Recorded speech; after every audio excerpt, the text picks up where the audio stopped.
गुणा 3 + 1, तो इसलिए 3 का गुणा 3 गुणा 3 + 1 10। चलो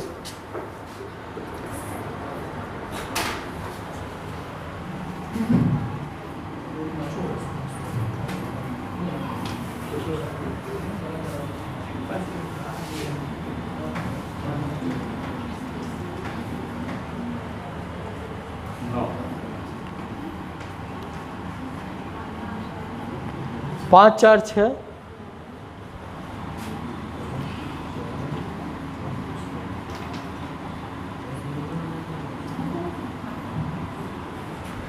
छः 5 7,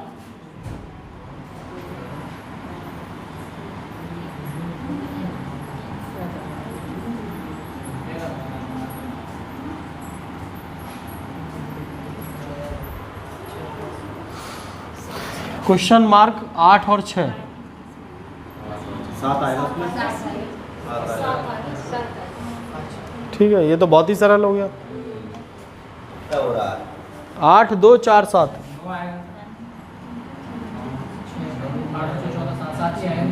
7 आएगा, नीचे का ऐड करके हाँ मतलब ये मत सोच लेना कि 4 5 6 हो रहा है, 5 6 7 हो रहा है, ये मत सोच लेना।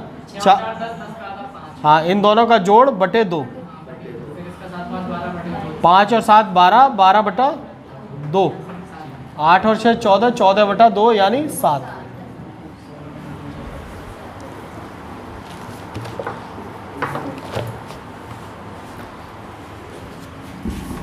ये यूपीपीसीएस के सी सेट के सवाल हैं कुछ इसमें, है ना, इनको कर लेते हैं।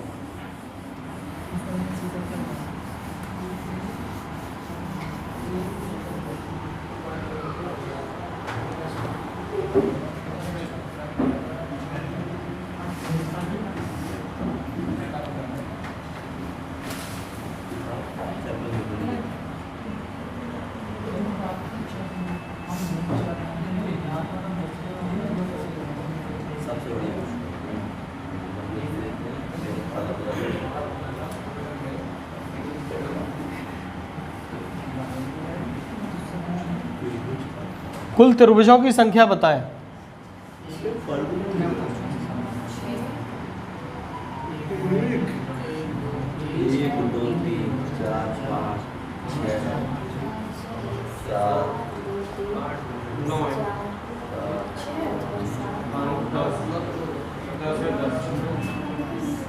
'A B C P Q R। हाँ, तुमने कितने बताए?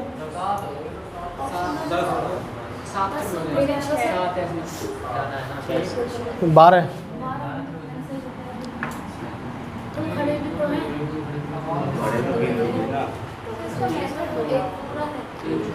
देखो, जब इस तरह का ट्रायंगल बनता है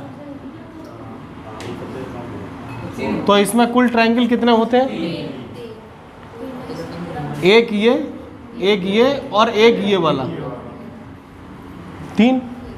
तो हम ये देख रहे हैं कि यहाँ पर एक ट्रायंगल ये ऐसा बना है, यानी अगर हम BRC को निकाल लें, BRC, तो BRC में हमको कितने ट्रायंगल मिले? और ऐसे ही हमारे पास है ARB या ABR, तो इसमें भी कुल ट्रायंगल हमको कितने मिल रहे हैं? 3। अब हमें और ट्रायंगल निकालने हैं। फिर एक ट्रायंगल हमको मिला ARC। ज़्यादातर तरीका ये होना चाहिए ना, सिंगल फेस वाले, डबल फेस वाले, ट्रिपल फेस वाले, कैसे निकालना चाहिए? हमने जो ये निकाल रहे हैं वो है वन फेस वाले, नहीं वन फेस वाले तो गलत हो जाएगा। हाँ, क्योंकि इसमें तो 2 फेस वाला भी शामिल है, 1 फेस वाले प्लस 2 फेस वाले, दोनों देख लो। तो सिंगल फेस वाला अब ARC रह गया, ठीक है। फिर और कौन कौन से सिंगल फेस के रह गए? अब डबल फेस का आ जाओ, फिर से डबल फेस में आओ। APC, APC, ठीक है। हाँ,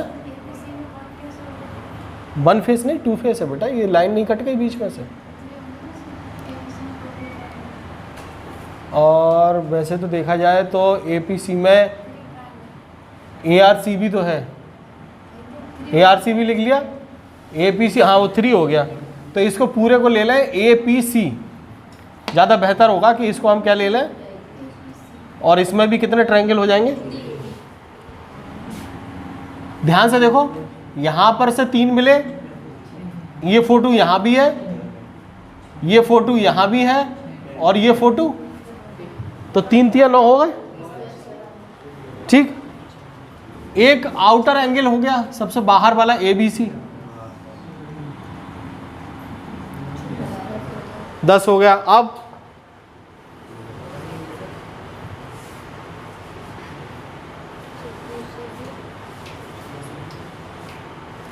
अब जो ये वाला है QCB, QBC 11 हो गया, और ठीक इसका पलट QBC का ठीक पलट QAC, तो इस तरह से टोटल एंगल हमारे कितने बने 12, ठीक है भाई। चलिए एक अच्छा सा क्वेश्चन है, बढ़ते हुए क्रम में बताएं, बढ़ते हुए क्रम में सजाएं, असेंडिंग ऑर्डर में सजाएं, और ऑप्शन है, पहला ऑप्शन है √2, सेकंड ऑप्शन है 3√3, तीसरा ऑप्शन है 6√6, और चौथा ऑप्शन है 4√5। ये सवाल लिखने का तरीका गलत है, किताब वाले ने जो सवाल लिखा है वो गलत लिखा है, ये सवाल इतना सरल नहीं है। हाँ सरल नहीं, वही तो वही।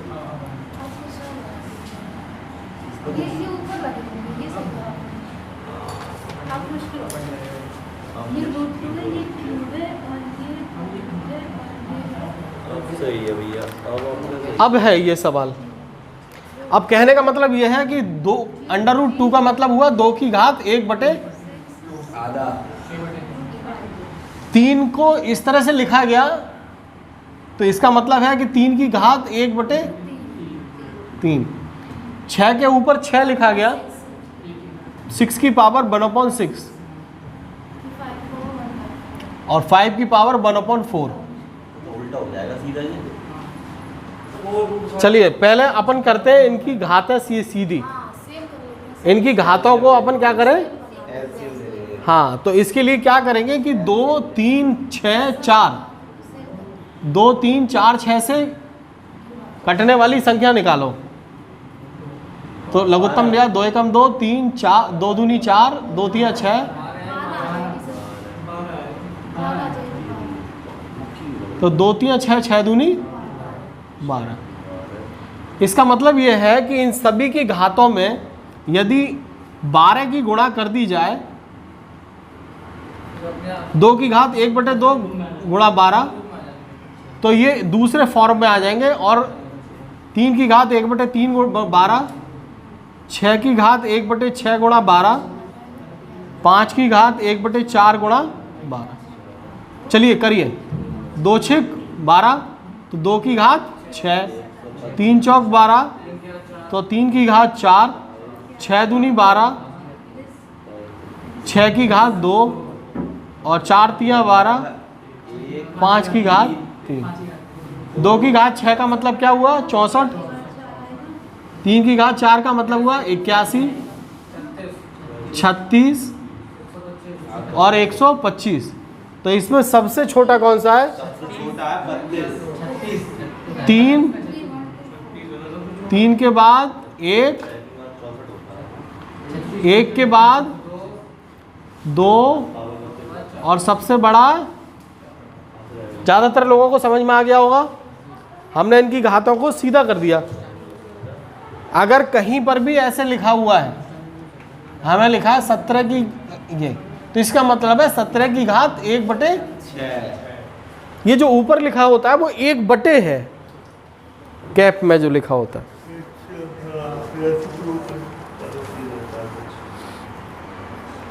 चलिए और सवाल करते हैं। हाँ? यही मेथड है इसका। इसका यही मेथड है। यही मेथड है, ऐसे मिलेगी इस बार बढ़ते हैं। बढ़ता नहीं मानेगा, पंजाब मानते हैं। सबसे कुछ ऑर्डर निकालेंगे। अब पीसीएस का पेपर है, कुछ तो ऊपर नीचे होगा। सरल करें।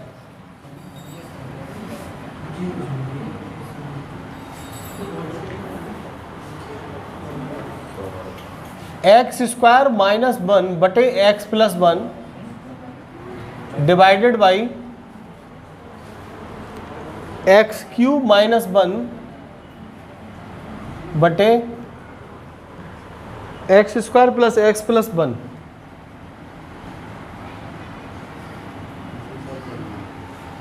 इसको सरल करना है। भाग ये। हाँ, बीच में डिवाइड का चिन्ह लगा है।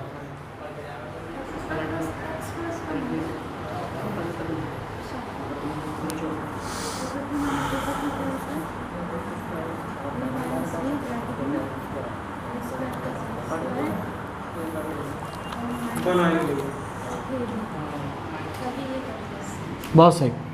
x² माइनस 1, 1 को 1 का स्क्वायर लिख सकते हैं।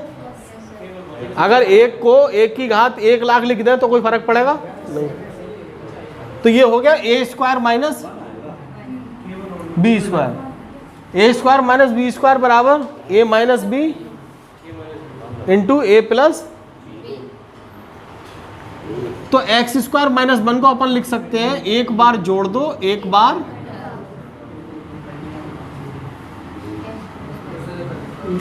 अब देखिए यहां पर 1 लिखा है, हम इस पे घात 3 लिख सकते हैं। बीजगणित का फार्मूला है, आप लोग फार्मूले नहीं याद करोगे तो क्या आपके ताऊजी सवाल हल करेंगे? a² b plus b² plus, यही है ना फार्मूला। चलिए x³ माइनस 1 को हम लिख सकते हैं x माइनस 1। अब उसने कहा a², a क्या है x, यानी x²। फिर उसने लिखा b², b क्या है 1, तो हमने लिख दिया 1। और a b दोनों की गुणा, x और 1 की गुणा क्या हो जाएगी? अरे ये तो तुम पहले ही समझ जाओ कि जब सवाल दिया तो कटने के लिए दिया है।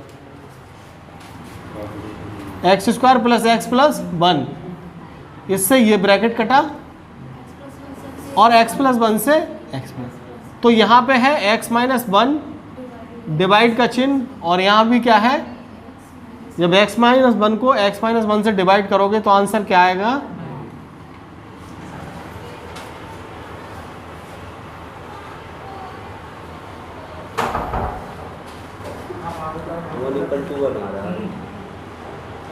चलिए समय कम है, लड़ाई बड़ी है। कौन सी पिक्चर का डायलॉग है? जोर लगा के हैसा करनी चाहिए। x प्लस 1/x बराबर 5 हो तो वो ही सवाल आते हैं लौट फिर के, चाहे वो SSC हो चाहे वो UPPCS हो, सवाल वो ही है। जिस सवाल का तुमने कराना है 10 बार कराए। हो तो x की घात 4 प्लस 1/x की घात 4 का मान बताएं।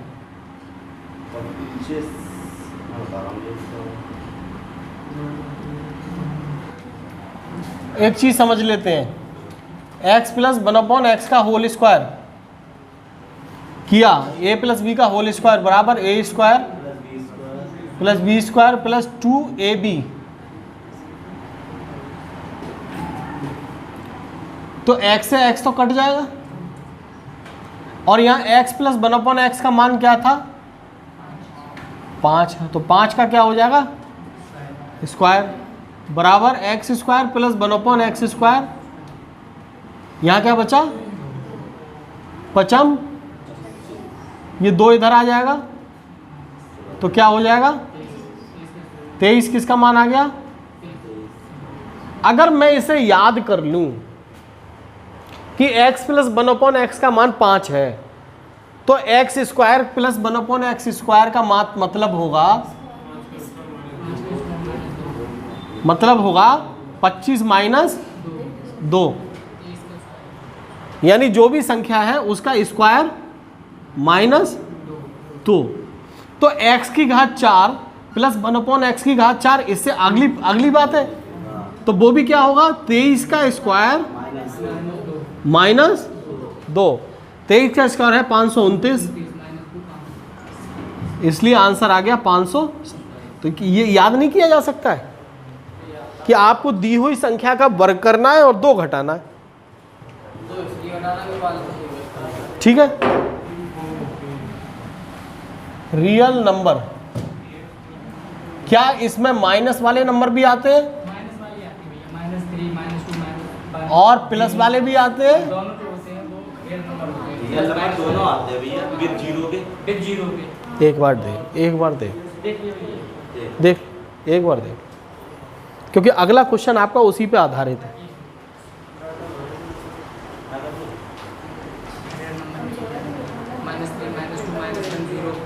जीरो के बाद प्लस में हो जाएगा, 0 3 1 2 3 सब होती हैं, रूट की भी होती हैं, पॉइंट की भी होती हैं, -0 मतलब सारे नंबर्स जो हैं all numbers are. Next question PCS ने क्या पूछा, विचार करें।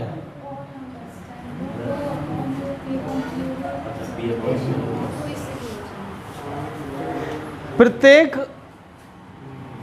अपरिमेय या इर्रेशनल नंबर, प्रत्येक अपरिमेय संख्या रियल है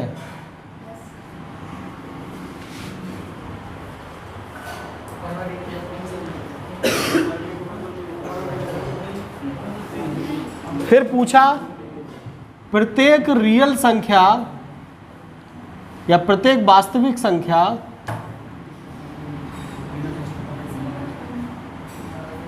परिमेय है।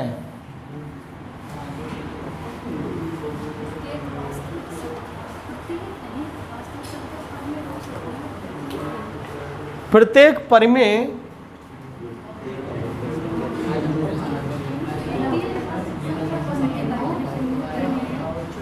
वास्तविक संख्या है।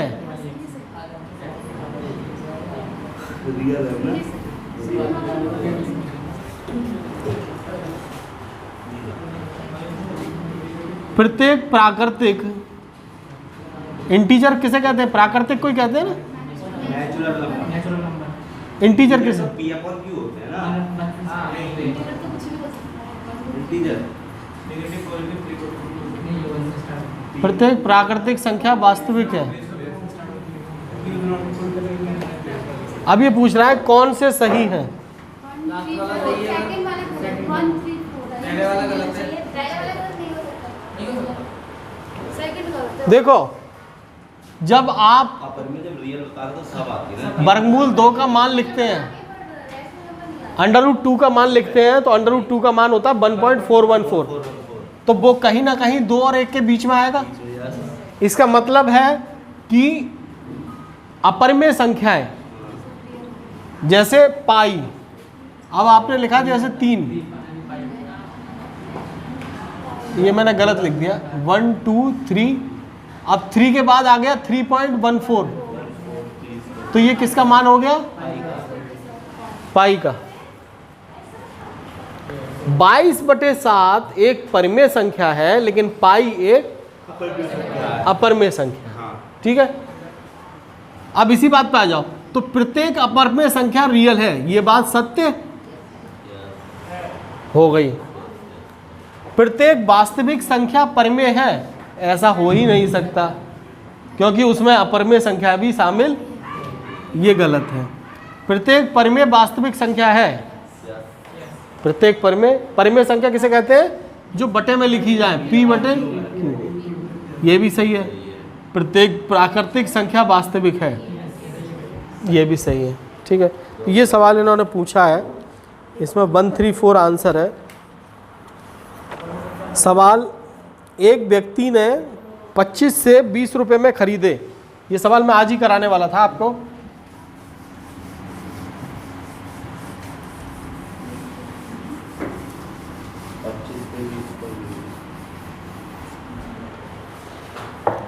एक व्यक्ति ने bought apples at the rate of 25 apples in ₹20। एक व्यक्ति ने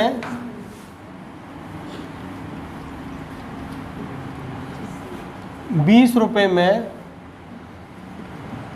25 की दर से सेब खरीदे।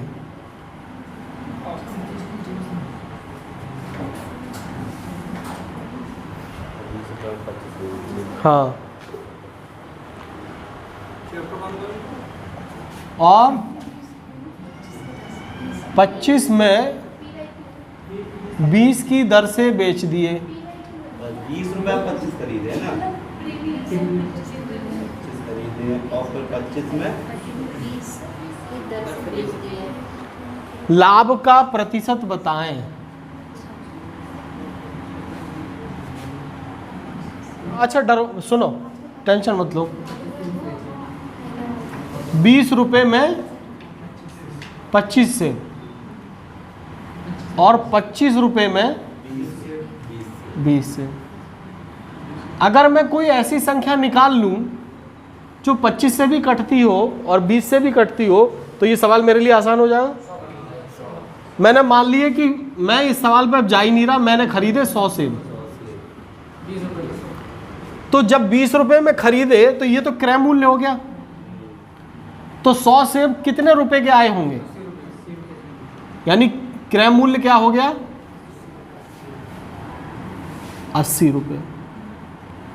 जब मैंने 25 के हिसाब से बेचे तो 20 सेब 100 सेब, अब तो हम कैलकुलेशन किस पे कर रहे हैं, तो 5 गुना हो गया, तो ये रेट भी 5 गुना हो गया, तो विक्रय मूल्य कितना हो गया?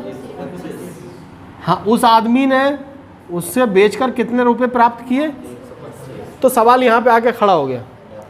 बेनिफिट कितना हुआ? लाभ पूछ रहा है 45 रुपए। किस पे लाभ हुआ? तो परसेंटेज जब निकालते हैं तो जिस पर लाभ हुआ, यानी हमने 80 रुपए की चीज 125 में बेची, तो जो लाभ हुआ वो किस पर हुआ? 80 पे। तो परसेंटेज भी किससे निकलेगा? यानी 45 80 का कितने प्रतिशत है? 45 बटे 80 गुणा 20 पंजे 100, 20 चौक 80, 45 पंजे 225 बटे 4, 4 पंजे 20, 4 छंग 24, 4 दूनी 8, 56.25। अरे एक बात बताओ, ये क्रय मूल्य है ऊपर वाला, ये खरीद है। 100 सेब खरीदे, हम 25 और 20 में पढ़ ही नहीं रहे। हमने एक ऐसी संख्या ली जिसमें खरीदे हुए और बेचे हुए दोनों शामिल हो जाए। तो हमने, हमारे पास कोई संख्या है नहीं, सबसे पास की संख्या कौन सी है? भाई तुमने ही तो कई दर से खरीदे हैं, कितने खरीदे जे तो तुमने बताई ना, और तुमने कई दर से बेचे, कितने बेचे जे तुमने कही ना। तो जब तुमने जे बताई ना कि कितने खरीदे और ना जे बताई कितने बेचे, तो जे तो हमारे ऊपर है, हम कितने मान लें। तो हमने कितने मान लिए? 100 मान लिए। 100 इसलिए मान लिए क्योंकि वो 25 से भी डिवाइड हो जाएंगे और 20 से भी डिवाइड हो जाएंगे। जब 25 सेब दर थी 20 रुपये, तो आपको दुकानदार ने कहा कि 25 खरीदोगे तो 20 रुपये दो। तो हमारे हिसाब से हमने 100 खरीदे, तो हमने कितने रुपया दिए होंगे दुकानदार को? भाई 25 डिवाइड करा 100 को 4, और 4 की गुणा किससे हुई? और रिजल्ट आया 80। अब इसी तरह विक्रय मूल्य निकाल लें, क्योंकि क्या निकालना है और लाभ कब निकलेगा, जब विक्रय मूल्य माइनस, तो हमारे पास सही अर्थों में विक्रय मूल्य और क्रय मूल्य होंगे तभी तो लाभ निकाल पाएंगे। तो अब हम चले विक्रय मूल्य के पास। हमने किसी को 25 रुपये में 20 बेच दिए, लेकिन हमने दर, ये क्या है, दर है, लेकिन बेचे कितने, तो 20 और 100 के बीच में कितना संबंध है, 20 से 5 को 100 को भाग करा, तो जब 5 गुना बेचे तो रेट भी तो 5 गुना ही मिलेंगे। 25 रुपये के 5 गुना का अर्थात हमें रुपए कितने मिले, 125। अब हमसे कहा है लाभ बताओ, विक्रय मूल्य हमारे पास आ गया 125 और क्रय मूल्य हमारे पास क्या आ गया 80, तो लाभ हमारा कितना हो गया। प्रतिशत लाभ निकालने का सूत्र क्या है, प्रतिशत लाभ बराबर लाभ बटे लाभ और हानि का प्रतिशत हमेशा किस पे निकलेगा, क्रय मूल्य पे। लाभ बटे क्रय मूल्य गुणा 100, तो लाभ 45, क्रय मूल्य क्या था 80 गुणा 100, जिसे हल किया तो क्या आया। इस सवाल में क्या है ना, इसकी लैंग्वेज पे मत जाओ, ये सवाल आपको ये नहीं, आप ये सवाल नहीं है, ये दर है, ये क्या है दर। अब आपको तय करना है कितना खरीदना है कितना, जिस समय ये आप सोच लोगे कि मुझे तय करना है कितना खरीदना है कितना बेचना है, वैसे ये सवाल हल होने लगेगा। और अगर तुमने इसकी संख्याओं पे पड़ गए तो फिर तुम हल नहीं कर पाओगे। एक निश्चित धन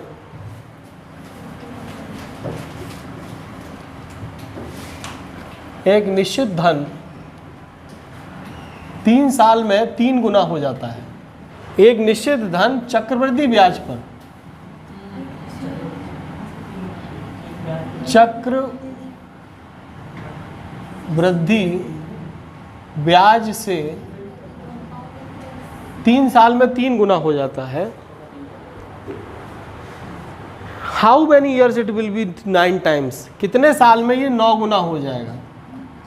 अब कल मैं आपको सवाल करा रहा था तो आप लोग कह रहे थे इतने छोटे सवाल नहीं आते हैं, जबकि आप ध्यान से देखो छोटे ही सवाल आते हैं।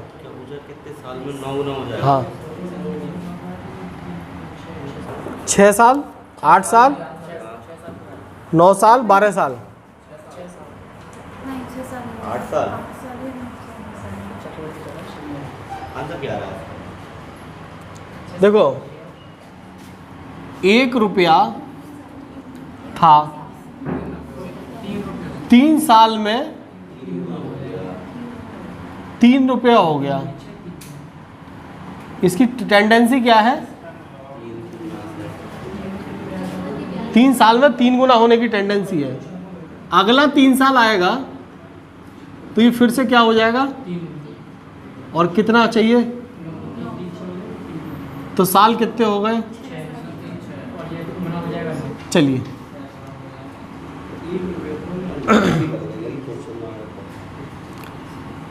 ये तो था छोटा तरीका। मूलधन मान लीजिए क्या है x, और चक्रवृद्धि ब्याज बनाने के बाद मिश्रधन कितना हो गया 3x। ठीक है, अब सूत्र क्या है,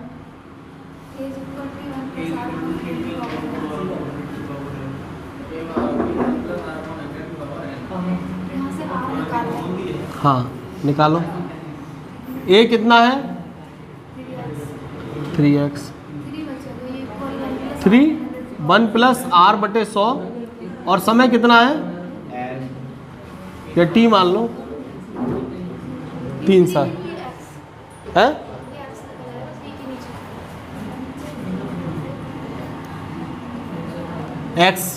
x मूलधन 3x हो गया, x से x कटा तो 1 प्लस r बटे 100 बराबर 3। अब वो ये कह रहा है कि 9 गुना कब हो जाएगा, तो आपका मिश्रधन आपको कब चाहिए, क्या चाहिए 9x, और मूलधन क्या हो जाएगा x, और 1 प्लस r बटे 100 समय पूछा है t। ठीक है, अब आप करो इसे, x से x काटो, 1 प्लस आर बटे 100 की पावर टी बराबर 9। इसको लिख दो 3 की पावर 2। यहां से देखो 1 प्लस आर बटे 100 बराबर 3 की पावर 1/3, वो 3 की पावर 1/3। अब 1 प्लस आर बटे 100 की जगह आप क्या रख दीजिए, 3 की पावर 1/3, ऊपर है टी बराबर 3 की पावर 2, नीचे बेस कट जाएगा, t/3 बराबर 2, 3 से 2 की गुणा होगी तो t बराबर 6। ये हो गया इसका लॉन्ग तरीका। तो ये तरीका ज़्यादा आसान है। नीचे दिए कथनों पर विचार करें।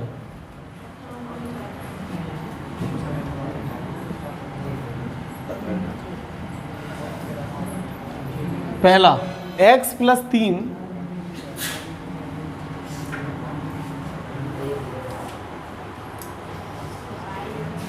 x की घात 3 plus 2x square plus 3x plus 8 का एक गुणनखंड है। x माइनस 2 x की घात 3 प्लस 2x स्क्वायर इसी का प्लस 3x प्लस 8 का एक गुणनखंड है। तो आपको बताना है क्या दोनों कथन सही है, नीचे वाला सही है। क्या एक कथन सही है। ऑप्शन है कि एक सही है, 1 2 दोनों सही हैं, कोई सही नहीं है, केवल 2 सही है। कैसे निकालते हैं गुणनखंड।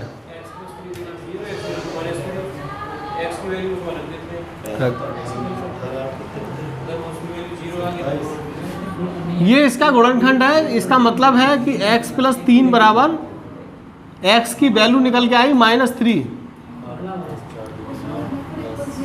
ये पूरी समीकरण 0 हो जाए।